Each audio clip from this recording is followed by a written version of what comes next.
Astrid with Kanen Coffee, and I've got this Pavoni here. So the issue was with the power switch. So here's the old one, and you can see the burnt connection right here. So in addition to replacing the switch, I also needed to replace the power cord because of the damage that it had caused to this wire here, as you can see.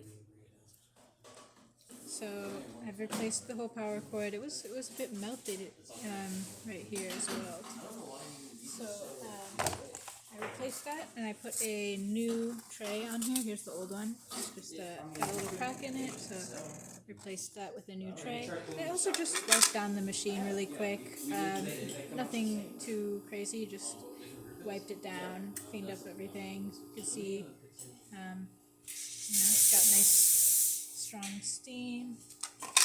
Let me just turn it on for you here. I already heated up the machine, so you can just see that it works.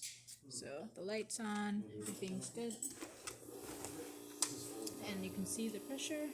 So good. So if you like this video, please subscribe to the channel. Thanks for watching.